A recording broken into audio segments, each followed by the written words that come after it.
Bonjour à tous. Merci beaucoup de nous rejoindre pour ce webinaire ce matin.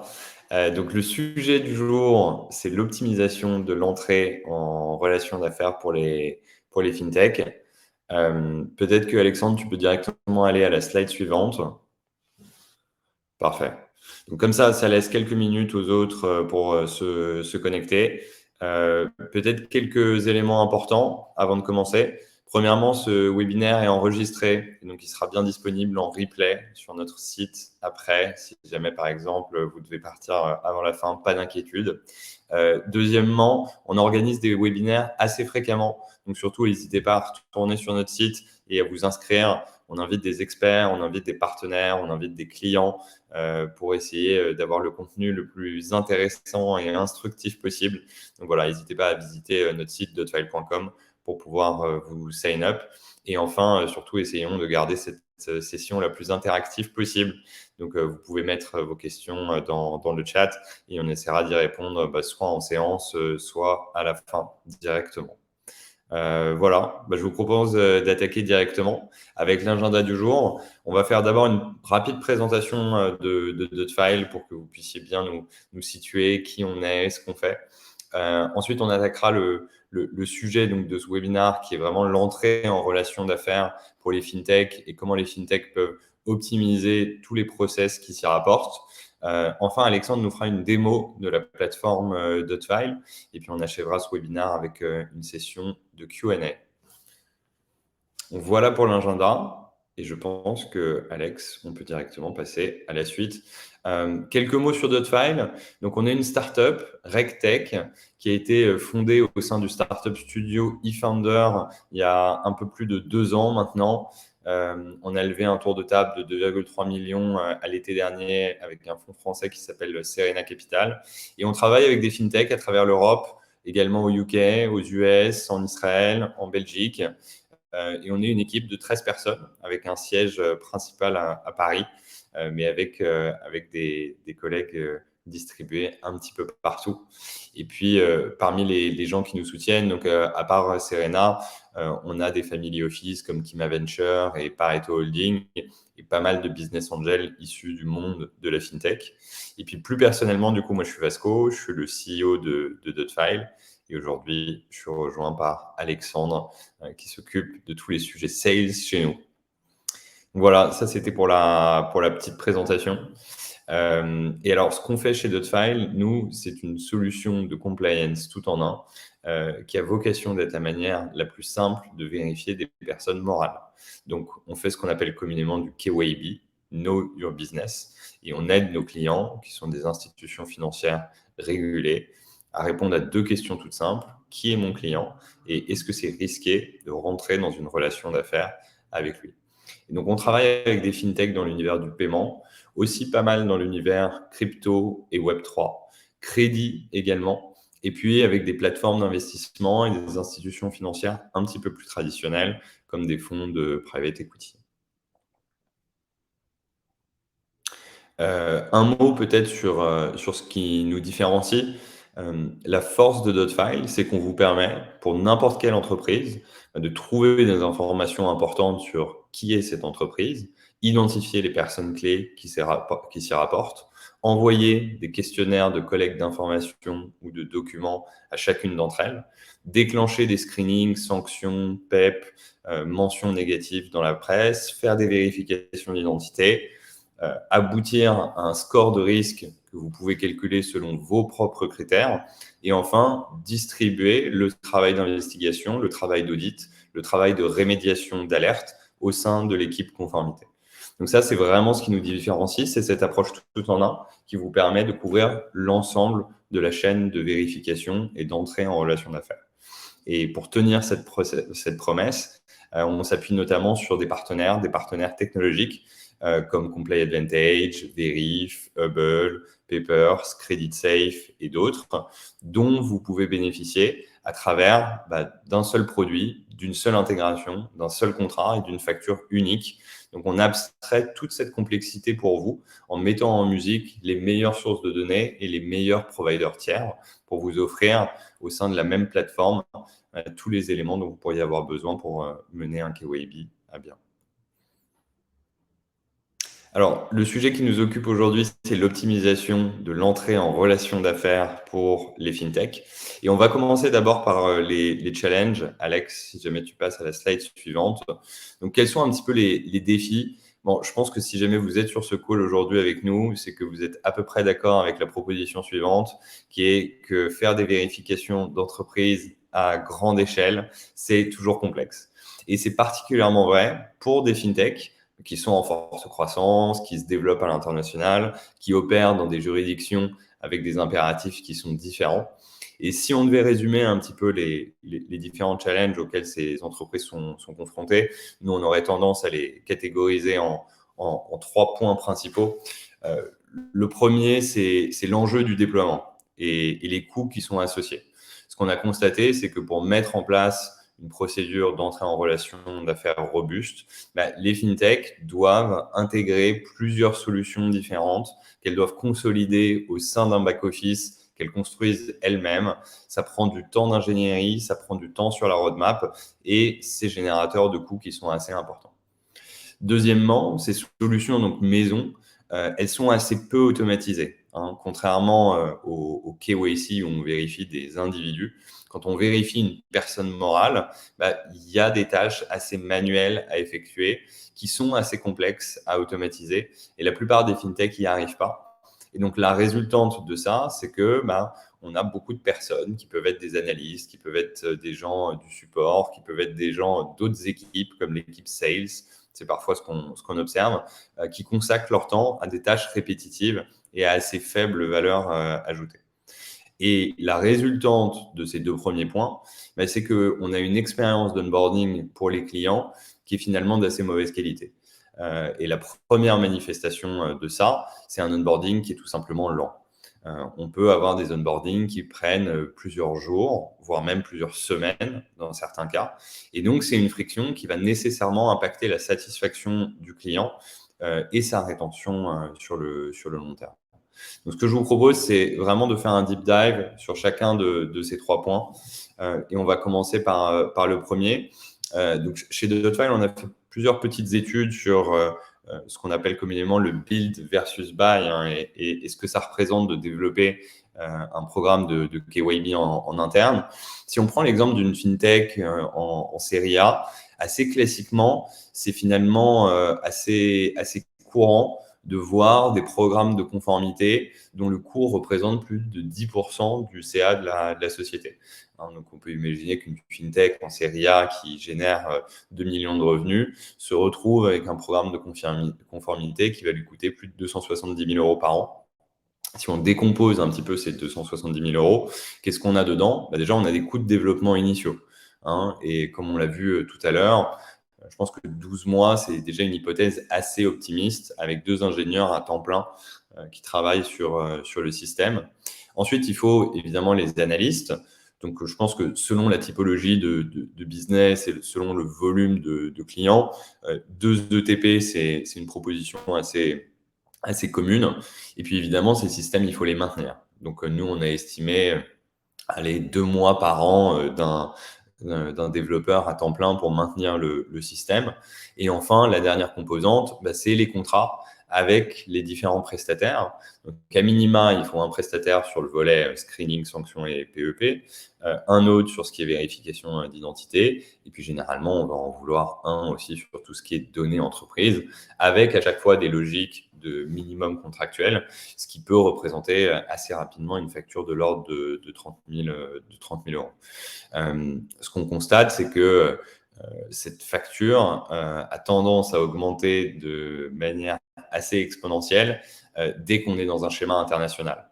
Donc finalement, quand on doit construire quelque chose pour son marché initial, qu'on connaît généralement assez bien, dont on est assez proche des sources de données et des prestataires qui peuvent offrir un service assez qualitatif, c'est coûteux, c'est long, mais ça reste faisable. Dès qu'on démultiplie le nombre de géographies visées, c'est là où la complexité va augmenter de manière assez exponentielle. Donc ça, c'est vraiment pour ce premier volet coût. Alex, si jamais tu veux passer au point suivant. Je voudrais revenir sur le caractère assez manuel et peu automatisé des opérations de KYB. Bon, généralement, qui dit KYB dit manipulation et vérification de documents manuels.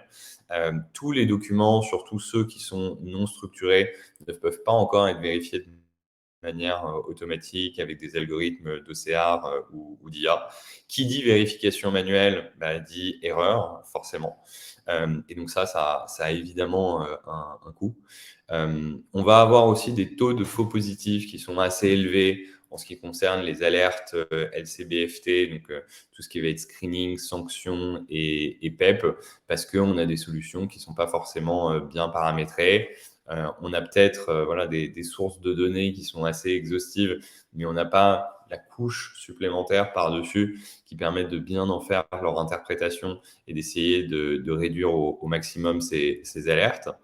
Il y a généralement tout le process de communication avec les clients qui est complexe, qui est souvent générateur d'aller-retour. Et puis enfin, nous, ce qu'on constate, c'est qu'on a souvent des systèmes qui vivent de manière isolée dans l'entreprise et qui ne sont pas intégrés avec le reste de la stack et des systèmes. Donc, on va avoir des Excel, on va avoir des Drive, on va avoir des outils et des bases de données dans lesquelles on peut faire des lookups à la main. Mais finalement, il n'y a pas forcément une cohérence entre tous les systèmes, entre le back-office, le CRM, les solutions de screening et même le produit de la fintech. Et en fait, le fait d'avoir ces silos, c'est évidemment générateur de pertes d'efficacité importantes. Et je vous partage juste quelques chiffres que nous, on a pu observer chez des clients préalablement au déploiement de notre solution. C'est assez commun de passer environ 8 minutes pour un analyste par dossier. Donc là, on est dans le cas d'une investigation d'une complexité moyenne. Dans cette société, on avait 70% des dossiers qui nécessitaient un aller-retour avec les clients. Donc voilà, on a beau mettre tout le contexte nécessaire, expliquer exactement quel est le document attendu. Voilà, on aura toujours des utilisateurs qui s'égarent et qui fournissent pas forcément les documents dès le premier coup. Et donc, ça va impliquer des allers-retours. Donc, la résultante de tout ça, c'était un délai moyen d'acceptation par client d'environ 4 jours.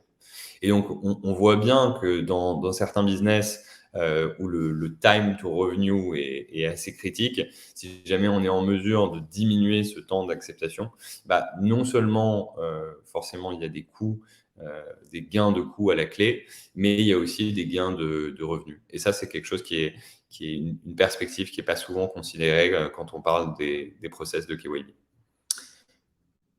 On passe au point suivant, Alexandre, peut-être celui sur la friction et l'UX. Moi, je suis toujours assez fasciné par cette étude de McKinsey qui a démontré que pour chaque point d'augmentation de la satisfaction lors du process d'onboarding, donc sur une échelle NPS assez classique qui va de 1 à 10, on a 3% d'augmentation du CA. Donc, ça vous montre à quel point ces premiers moments de la relation avec le client sont absolument déterminants sur sa rétention et le revenu qu'il va générer pour la société. Je passe en revue quelques-unes des causes de friction les plus fréquentes qu'on voit. Généralement, on a des formulaires de collecte d'informations qui sont assez longs, qui ne sont pas optimisés, où il n'y a pas de capacité de pré-remplissage, où l'utilisateur doit remplir plusieurs fois la même information à différents endroits. Ils sont assez peu localisés, donc parfois on a des problèmes de traduction, où on a des noms génériques pour des documents qui ne correspondent pas vraiment au nom du document visé dans la géographie en question. Et tout ça va contribuer non seulement à une confusion du client, mais va être aussi générateur d'aller-retour. Ensuite, on constate qu'il y a souvent des SDK ou des solutions de vérification d'identité qui sont choisies, qui sont peut-être pas forcément les plus pertinentes et les plus optimisées. Et on va avoir des taux de rejet élevés, on va avoir des taux de conversion qui sont pas bons. Et cette étape de la vérification d'identité est absolument critique. Et ça fait partie des points qui peuvent faire churner les clients et vraiment bloquer de manière définitive l'entrée en relation d'affaires avec lui. Pareil, c'est un petit peu lié à mon premier point, mais sur la clarté des instructions et même la structure du process d'onboarding, dans quel ordre demander les informations, quelle est la logique du process. C'est évidemment important que le process soit conforme à vos requirements de compliance en interne. Mais si jamais il n'y a pas une logique, une sorte d'évidence que le client peut suivre, bah, ça peut être générateur de friction et de confusion. Enfin, on sait que ces process d'onboarding ne sont pas forcément là où les entreprises investissent le plus de ressources, produits, tech, design. Et c'est assez compréhensible. Mais le résultat de ça, c'est que voilà, on a des outils, nos codes qui sont parfois utilisés. On a des process qui sont développés par des équipes affectées au développement, par exemple, des outils internes. Et donc, on se retrouve finalement avec un produit qui n'a pas forcément la patte du produit principal de l'entreprise, une image de marque qui n'est pas cohérente avec l'ensemble des autres produits de la marque. Et donc, juste d'un point de vue marketing, d'un point de vue réassurance du client, on observe souvent des gaps à ce niveau-là qui font que ce n'est pas optimal. Donc voilà, ça c'était les 3 points principaux. Donc vraiment la complexité de déploiement, le fait que les procédures sont assez manuelles à exécuter et la qualité de l'expérience client. Et tu peux aller à la slide suivante, hein, Alex. Maintenant, ce que je voudrais vous présenter, c'est un petit peu la trajectoire de 2 sociétés, de leur naissance à la croissance jusqu'à un stade de pré-IPO. Et on va imaginer qu'une de ces sociétés, finalement, adopte dès le début une politique de conformité adaptée et que l'autre, à l'inverse, fait les mauvais choix et va se retrouver en difficulté à plusieurs niveaux, justement parce qu'elle n'a pas fait les investissements qui étaient nécessaires. Donc, ce qu'on constate dans les stades de maturité les plus récents, donc pour des startups qui sont pré-seed ou seed, c'est que on va avoir des choix assez déterminants à faire en termes de structuration juridique, en termes de licence, en termes d'agrément, et que si ces bons choix ne sont pas faits dès le début, ça peut avoir des conséquences sur le long terme pour la société. Donc vraiment, choisir le setup réglementaire qui est adapté à mon activité et à mon stade de développement, c'est quelque chose qui est absolument fondamental. Et en fait, souvent, la résultante de ces mauvais choix, c'est le fait de ne pas être accompagné. Donc, que ce soit par un avocat, que ce soit par une structure qui permet une structure de conseil en conformité, comme il y en a plusieurs en France notamment, ne pas se faire accompagner, ça peut engendrer des mauvais choix qui sont assez structurants pour l'entreprise. De la même manière, on va voir des entreprises qui ont tendance à surinvestir alors même qu'elles attendent encore l'attraction initiale. Elles vont vouloir tout développer en interne, elles vont vouloir avoir un setup de conformité absolument parfaite. Et le pire qu'elles puissent faire, c'est essayer de retenir des software vendors qui sont des marques extrêmement connues, mais qui n'ont pas du tout la capacité de travailler avec des startups aussi jeunes qu'elles. Et donc ça, c'est vraiment la recette du désastre. On a vu énormément de sociétés qui vont juste vers le vendor le plus connu en pensant que parce qu'ils sont plus réputés, ils vont s'acheter une tranquillité d'esprit. Mais en général, que ce soit sur l'intégration, que ce soit sur les problématiques au quotidien, ces vendors-là ne savent pas travailler avec des boîtes early stage. Quand la société grossit un petit peu, donc généralement, elle arrive, si elle a une bonne traction, à dépasser ses errements initiales, on va avoir les tâches manuelles qui commencent à s'empiler. Et avec un travail de conformité qui est réparti entre les équipes, mais pas d'une manière positive. Donc, c'est-à-dire, ça rejoint le point que j'évoquais tout à l'heure à propos des équipes sales qui vont se retrouver à faire du KYC de client. Ou alors, on se rend compte qu'il y a beaucoup de tâches manuelles et répétitives. Ah bah tiens, c'est un job pour l'équipe Customer Support. Et ça, je pense que c'est vraiment quelque chose à éviter parce qu'on a des équipes qui ne sont pas formées pour le job. On sent à ce stade de développement, donc série A, série B, qu'il y a souvent des volontés en interne qui germent d'essayer de revoir les process d'entrée en relation d'affaires et de KYB, mais on est souvent sur des mécanismes de stop and go, et on voit qu'il n'y a jamais vraiment d'initiative qui arrive à prendre et on ne va pas au bout de ces projets. Et donc, si jamais on laisse ces problèmes s'installer, quand on arrive au stade de pré-IPO, c'est le moment généralement où la société a déjà une certaine épaisseur, où elle peut être sujette à des demandes de la part du régulateur et où elle va généralement avoir du mal à traiter efficacement ces demandes. Dans les pires cas, ça peut être aussi le moment où il y a des investigations qui ont finalement un résultat négatif, donc qui peuvent se solder par un redressement, par une amende, et vous pouvez avoir la certitude que quand ça arrive, généralement, ça s'ébruite et ça finit dans la presse. Et évidemment, c'est un très mauvais signal qui est envoyé à l'ensemble du marché, à vos clients, à vos investisseurs. Et c'est quelque chose que vous voulez absolument éviter. Et puis enfin, finalement, ce sujet de conformité, il est assez connexe à celui de la fraude.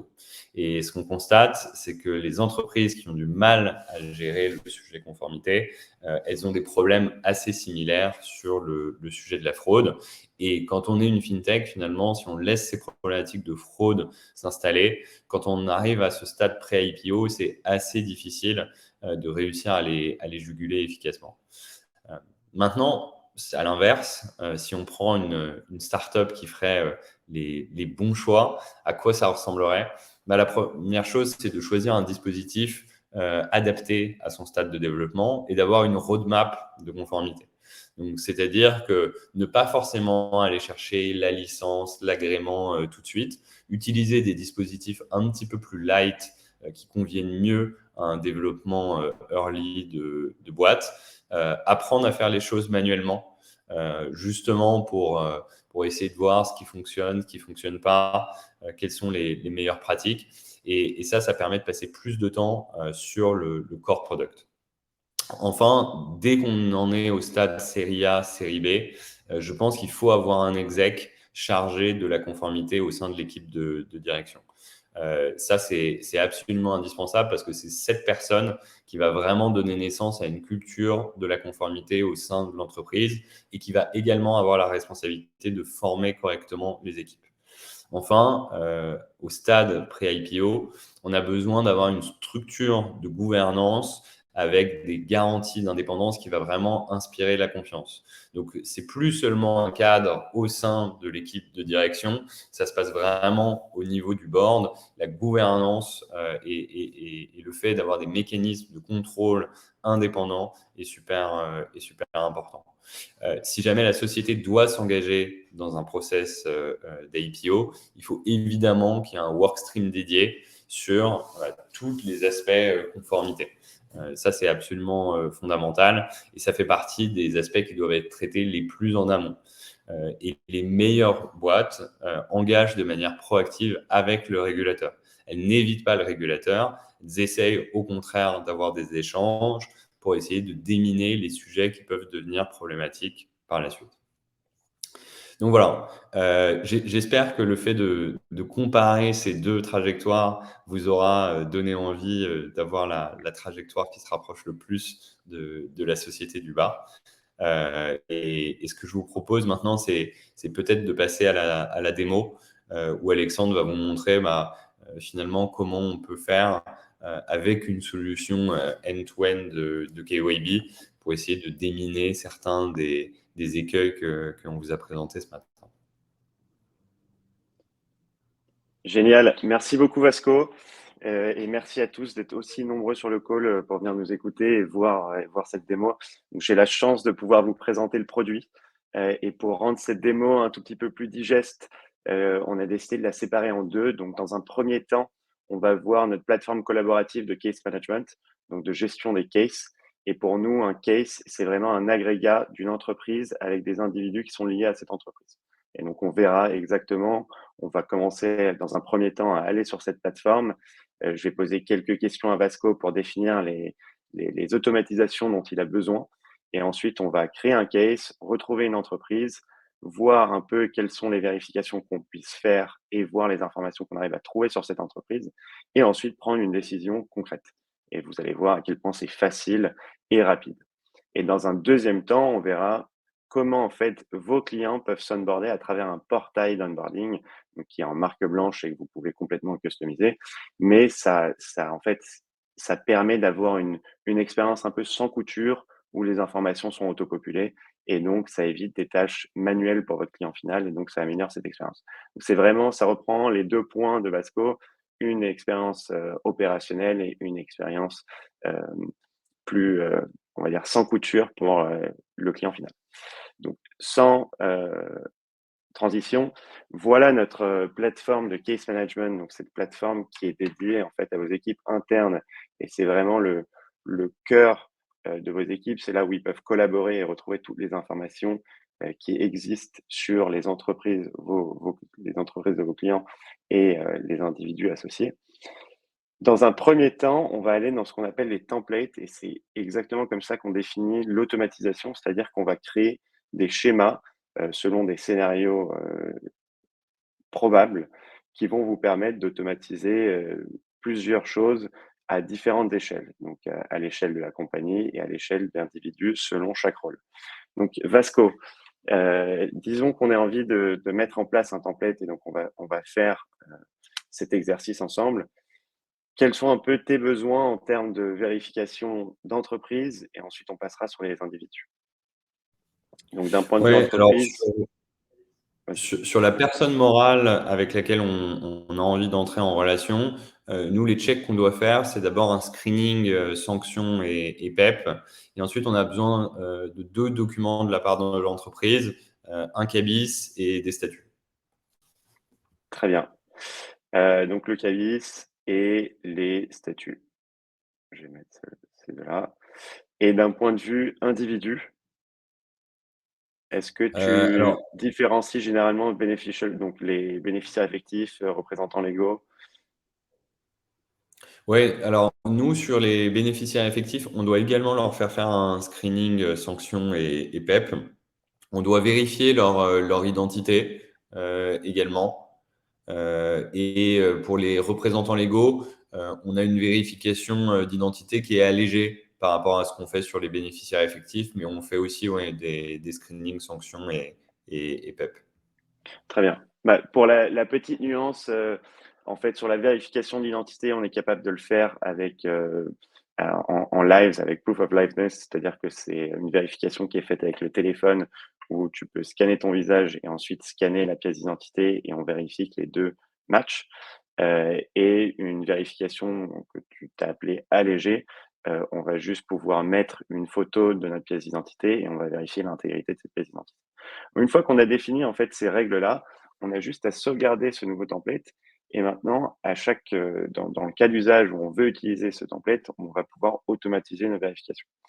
Donc je te propose de créer un case, et on va créer un case, pour, une boîte, que j'aime bien, c'est CMA CGM. Là-dessus, on va pas appliquer le template tout de suite, juste pour que tu aies une idée de à quoi ça ressemble exactement quand tu automatises les choses, mais tu peux le mettre dès le début et on va pas me l'assigner tout de suite. Donc là, qu'on a créé un case, l'objectif étant d'aller chercher l'entreprise. Généralement, cette action, elle est faite directement par le client final pendant la phase d'onboarding sur le portail collaboratif, mais faisons les choses un peu manuellement, histoire de comprendre un peu comment ça fonctionne. Donc là, on a juste à chercher une entreprise et il va me proposer directement toutes les entreprises qui ont un rapport avec ce que j'ai écrit. Donc là, CMA, on la trouve rapidement et on est capable d'aller chercher toutes les informations directement. C'est-à-dire qu'on trouve le registration number, les statuts, le code NAF, l'adresse, etc. Une fois que je clique sur Next, on est capable d'aller chercher tous les représentants légaux bénéficiaires effectifs directement, ce qui évite en fait d'avoir une action manuelle. Et là-dessus, on a juste à cliquer sur Create et on a un case qui est complet. C'est-à-dire qu'on a, comme vous pouvez le voir, une compagnie avec toutes les informations sur le côté et les individus. Si on veut aller un peu plus loin, sur les informations de la compagnie avant de créer des vérifications, on est capable d'aller voir le profil étendu de l'entreprise. Donc, c'est grâce à notre partenaire CreditSafe. Et là-dessus, on a de un, toutes les informations, on va dire, résumées de l'entreprise. Donc, le credit score, les credit limits, les trends de paiement de facture. J'ai oublié le mot en français. Et ensuite, on est capable d'avoir toutes les informations financières, c'est-à-dire le turnover, l'operating profit, profit before tax, etc. On peut aller un peu plus loin et deep dive sur d'autres facteurs tels que le credit score. Là-dessus, vous avez toutes les informations qui sont listées, dont notamment les commentaires qui sont assez intéressants. Dans le cas de CMA, bah, forcément, c'est une entreprise qui a quand même une grande envergure en France.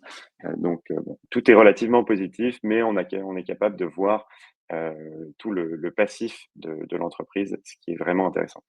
En termes de share capital structure, on est capable de voir que BPI et Yildirim sont shareholders de l'entreprise et on a la capacité aussi d'avoir tous les directeurs de l'entreprise.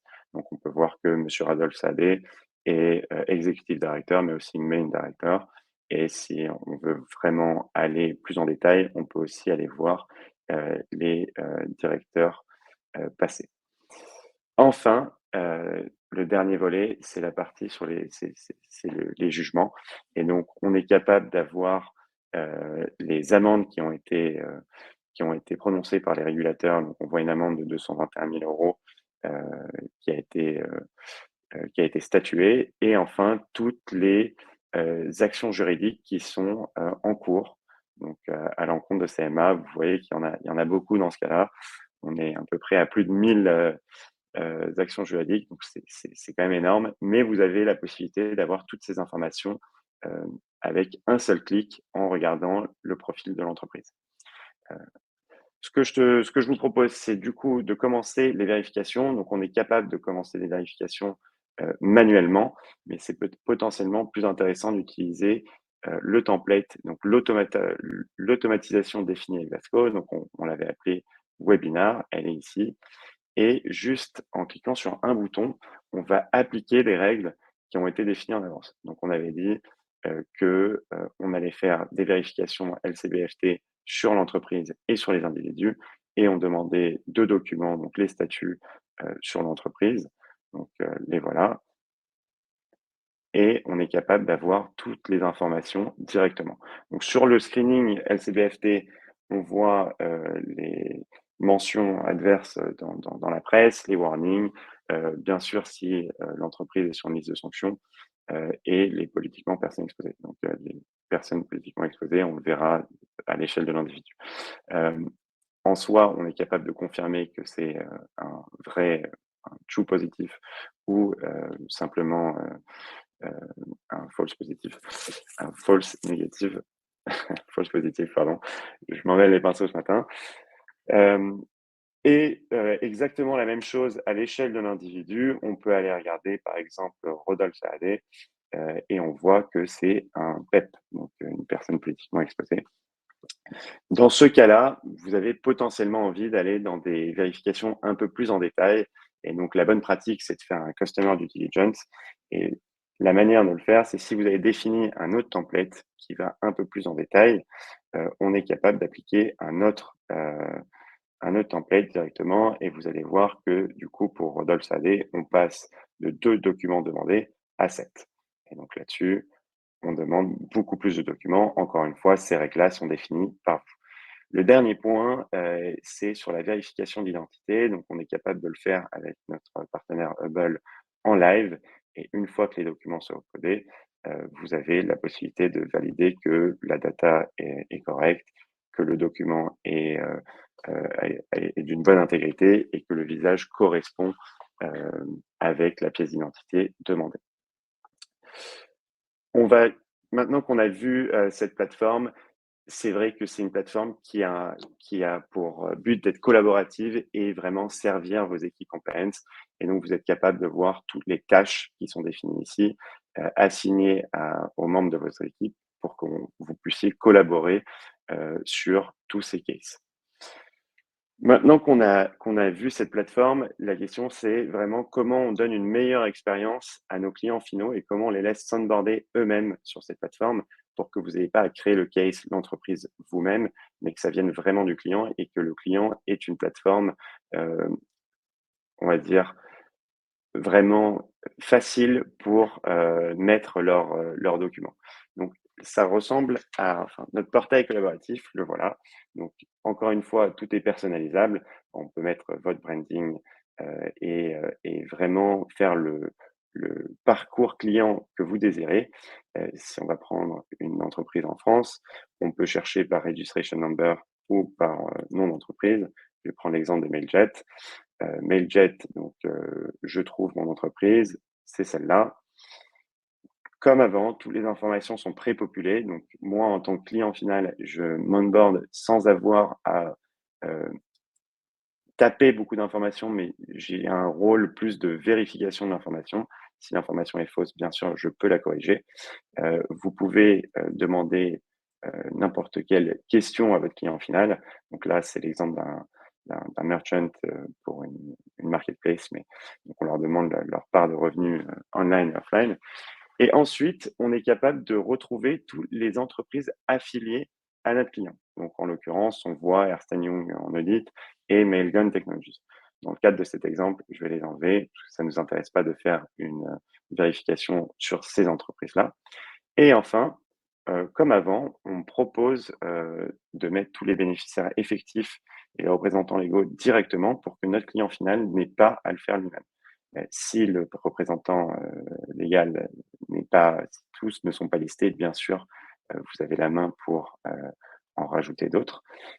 Et dans cet exemple précis, on demande à l'applicant, donc à la personne qui remplit le formulaire, de définir quelle personne elle est. Et donc, dans ce cas-là, je vais dire que je suis Fayed. Donc, une fois que c'est fait, vous pouvez bien sûr mettre un PDF avec des terms and conditions. Une fois que c'est fait, ce qui se passe, c'est que le case est complètement créé sur la plateforme collaborative qu'on vient de voir.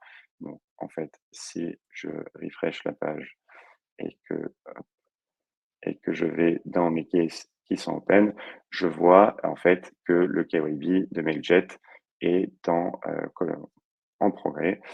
Donc, il a commencé. On a un template qui s'est mis par défaut. Donc, on a déjà toutes les screenings LCBFT qui sont faits automatiquement. Et maintenant, on est dans la période de document collection. Donc, on attend les documents de notre client. Et là-dessus, notre client final, il a la possibilité d'uploader ses documents directement sur la plateforme. Et exactement la même chose d'un point de vue individu. Donc, comme on l'avait défini, l'applicant peut se vérifier avec une proof of liveness, donc avec son téléphone en scannant un QR code, ou pour les autres, uploader un document qui sera ensuite vérifié. Le dernier point, c'est que cet onboarding, donc ce portail, l'applicant peut bien sûr copier le lien et l'envoyer aux autres individus. Voilà. Donc, on comprend vraiment que la conformité, c'est un travail d'équipe. Donc, dans un premier temps, il y a les équipes conformité, bien sûr, qui ont besoin d'une plateforme collaborative pour, en fait, faciliter leur travail, les rendre plus productifs et automatiser beaucoup de tâches manuelles. Mais c'est aussi un travail pour l'équipe produit de rendre une expérience utilisateur et client beaucoup plus, on va dire, seamless, sans couture, pour en fait faciliter le travail de vos clients finaux, pour booster la conversion et réduire vraiment cette friction dont on est assez habitué dans les process B2B. Voilà, je vous propose de passer aux questions.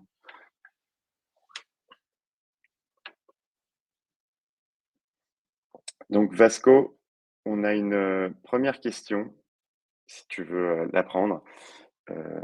On a une première question sur est-ce qu'on est capable, est-ce qu'on a des capacités d'IA sur la plateforme? Ouais, alors c'est quelque chose qu'on va sortir d'ici la fin de l'année. On va notamment sortir des capacités liées au processing automatique de documents.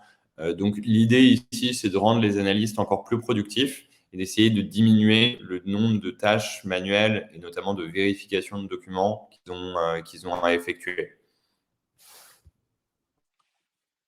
Donc, on en aura plus à partager sur le sujet d'ici la fin de l'année. Bon, bah, ça fera l'objet d'un prochain webinaire. Ok.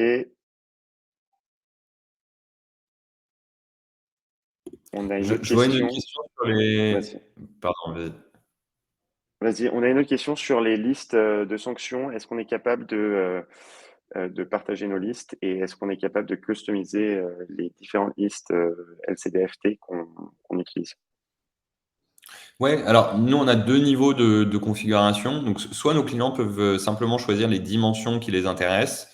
Donc, sanctions et PEP, ça généralement, c'est les dimensions qui vont intéresser tout le monde. Certains clients vont choisir d'ajouter les mentions négatives dans la presse en plus. Donc, ça, c'est un premier niveau, déjà le choix des dimensions. Et on peut aller un petit peu plus loin en sélectionnant directement les listes. Donc, par exemple, si jamais il y a des listes de certains pays qui sont pas pertinentes, voilà, on peut les enlever, toujours dans la démarche d'essayer de réduire le nombre de faux positifs. Génial. On a une autre question. On a une autre question de Lucie. J'ai déjà un contrat avec Comply Advantage. Comment ça fonctionne avec vous? Ouais, alors nos clients ont la possibilité d'importer leur contrat. Donc nous, on a des contrats hein, avec tous nos prestataires que nos clients peuvent leverager directement. Mais si jamais vous avez une relation commerciale préexistante, que ce soit avec Hubble ou Comply Advantage, vous pouvez juste rentrer vos identifiants dans la plateforme et toutes les consommations que vous ferez vis-à-vis de ce provider seront bien déduites de votre propre contrat. Génial. N'hésitez pas si vous avez d'autres questions. Hop. Je vois qu'il y a des questions sur l'API. Alors effectivement, on a une API donc qui permet de récupérer hein, toutes les données en sortie. Nous, les cas les plus communs d'intégration API qu'on voit, c'est l'intégration avec le CRM. Il y a beaucoup de sociétés, beaucoup de nos clients pour lesquels le CRM, c'est vraiment le point de départ de la relation. Donc, une fois que le deal est closé, depuis le CRM, on déclenche le process d'entrée en relation d'affaires et de vérification de la contrepartie. Et on fait remonter les informations d'avancement du KYB directement dans le CRM. L'autre cas d'intégration qu'on voit, c'est avec les back-office et les produits de nos clients directement. Donc, on a à la fois pas mal de endpoints d'API et en même temps des webhooks donc, qui permettent vraiment d'avoir des boucles de connexion solides.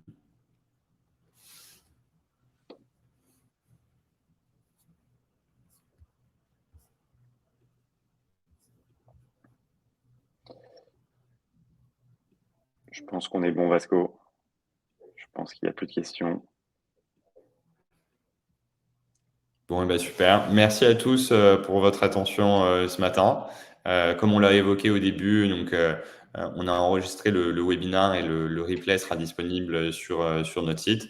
Et puis surtout, n'hésitez pas à vous inscrire au prochain. Donc, si je dois vous faire un petit teasing de ceux qui arrivent prochainement, on va notamment en faire un qui est justement dédié à la LCBFT, au screening sanctions et PEP avec Comply Advantage, donc sur la meilleure stratégie à adopter pour le screening. Donc voilà, on vous notifiera par mail dès qu'on aura une date de fixée. Génial. Merci beaucoup. Merci et bonne journée.